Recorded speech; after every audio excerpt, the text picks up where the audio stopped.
Tonight we are very privileged to open two exhibitions. In the foyer we have a collection show which is called Generosity, a Gift for All. It's a selection of 14 works which have been drawn from Sir George Civic Jones collection, which was set up in 1961, and then Mayor at the time, Mayor White, said it was a gift for all Timaru and all art lovers, and I think it truly is a collection that really does provide a gift for our community. And then, of course, in here, we're privileged to have Judith Cordeaux's Unexpected World, which I think is an amazing exhibition.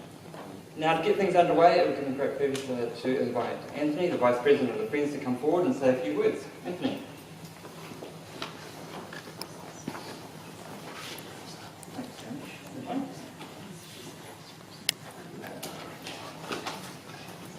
Good evening, everybody. I've been Vice President of the Friends of the Aigantighe for about 24 hours. So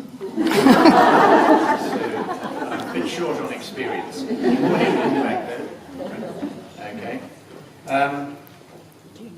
It's my duty to introduce and speak on behalf of Rose. Rose is our president, and she's on the West Coast at the moment, so it's my privilege and pleasure to be able to speak on her behalf tonight. I'd like to welcome Judith Cordeaux and this amazing exhibition that we've got here. Fantastic collection. I have no great knowledge of art, but just looking at what I can see here, there is no doubt that vibrant certainly comes to mind. Fortunately, Judith is going to speak after me, and she'll be able to tell you a lot more of what went behind it. I'd like to thank also the Aigantighe, the staff here, set it up beautifully, and also to welcome Hamish and Justin, who have joined recently with the Aigantighe, while Cara is on maternity leave. Now, I'd like to end by saying that I'll hand over to Judith to speak, and she will give you a great deal more detail about the art.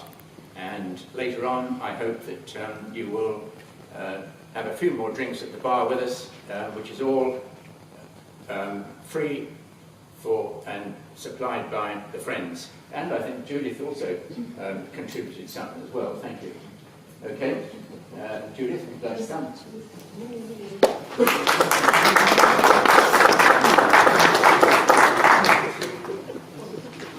Right. Before I briefly talk about the works in my exhibition, I want to thank those who have helped make it possible. the Timaru District Council for supporting local artists by giving us opportunities to exhibit our work here at the Aigantighe Art Gallery.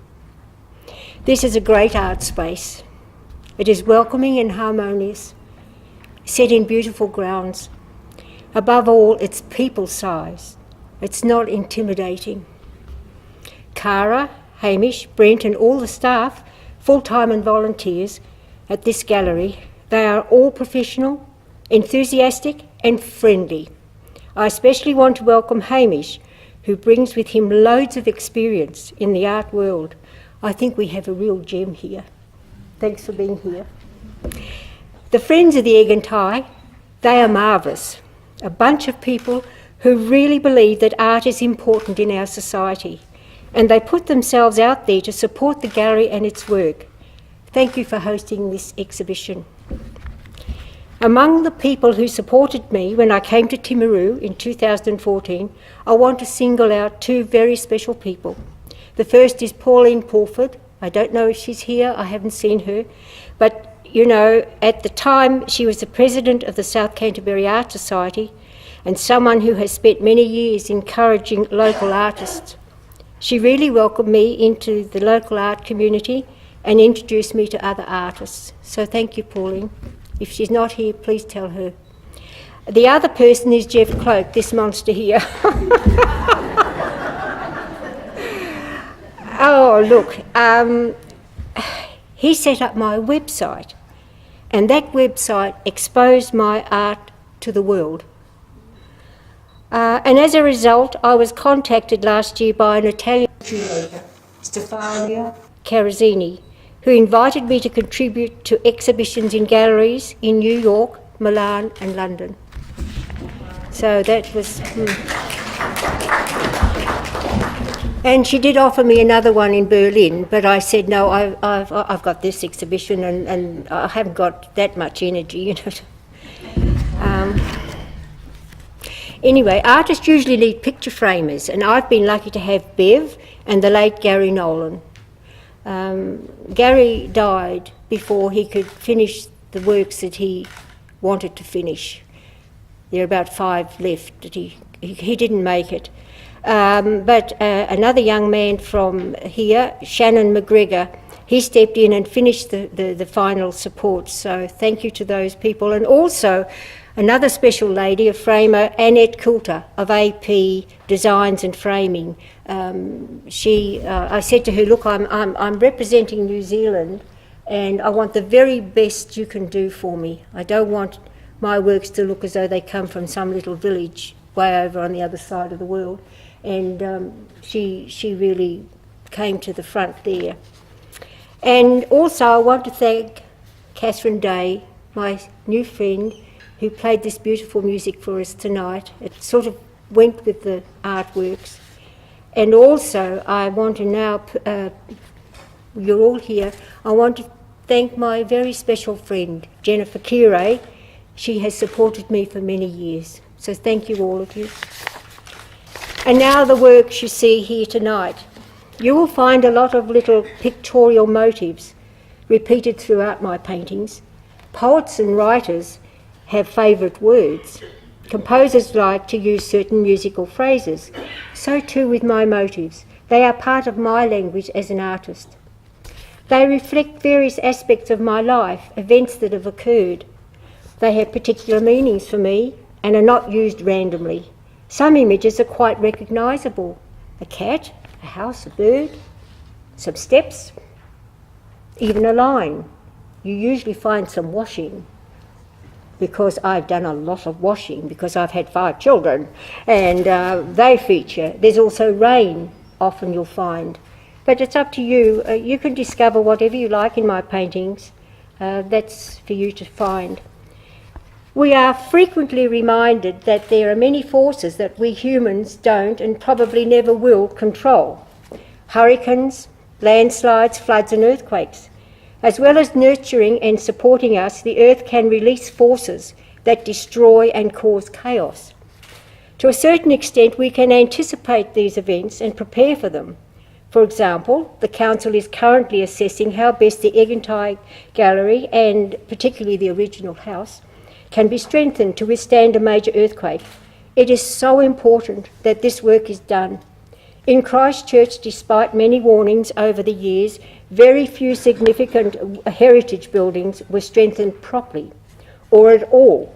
The Canterbury Museum is perhaps the outstanding example of an institution that did take heed of the experts and did undertake the necessary work over a period of 10 years.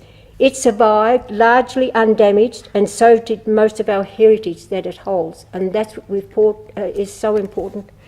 However, we can never be fully prepared for the immediate and long-term impact, physical and mental, of events such as a major earthquake, but somehow we have to pick ourselves up and start again, often in radically changed environment. Hence the title of this exhibition, Unexpected World. I certainly didn't expect what I went through. I thought I knew about earthquakes, having been here over 50 years. They were all right, they just, something wobbled. But when that happened, that earthquake, I thought a bomb had been dropped in the square. And, oh dear, these paintings are the outpouring of the experience.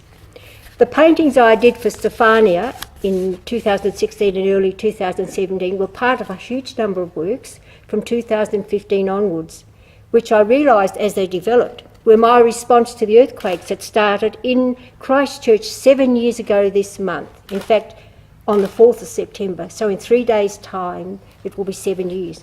My world there, and of course most people's, was turned upside down. A lot of what I loved was destroyed, including my home. But out of this came a lot of positive things, including the way friends, family, total strangers banded together to give support to me and to each other. Eventually things were resolved and I could move on. I decided to rebuild my life in Timaru, and that has proved to be the right move. What a great place to live. I've been encouraged and inspired to let my art grow again. The Japanese ceramic artist Satoru Hiroshino, who lost his studio and all his work, I didn't lose all my work, in a landslide in 1986, once said, and it expresses very well what I also try to do as an artist. When a disaster occurs and a person is thrown out into chaos, he makes himself into a centre and creates a passage through the chaos. To deepen relationships, find meaning and build new order. People try to construct order while the chaos of the universe keeps on endlessly undermining it. It is an endless struggle, but it is necessary to keep on constructing a passage. This exhibition reflects my struggles and passage through and out of chaos to a new order. And thank you all for coming. It's just great.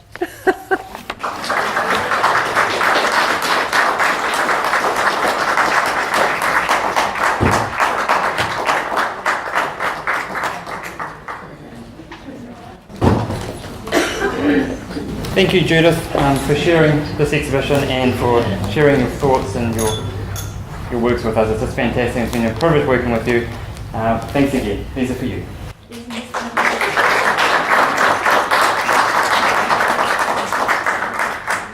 So the exhibition runs until the 8th of October, so please let your friends and family know to come along and enjoy the exhibition. Also, Judith will be providing a floor talk in a couple of weeks' time, so there'll be some advertising around that coming out shortly. And also, if you're interested in purchasing any of the works, contact myself or one of the staff and we'll help you out. Okay? Thanks again for coming out tonight and enjoy your evening. Thank you very much.